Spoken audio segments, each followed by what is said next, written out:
Karstā stikla un mūzikas performance pie stikla pūšanas darbnīcas Līvānos bija viena no muzeju nakts aktivitātēm.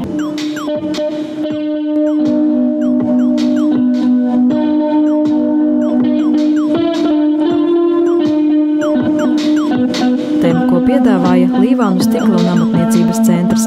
Stikla mākslinieks Dāvis Vaivats sadarbībā ar centra stikla pūtējiem uz koka virsmas veidoja zīmējumu, izmantojot krāsas un karsto stiklu. Savukārt par muzikālo atmosfēru gādāja Ernests Indāns.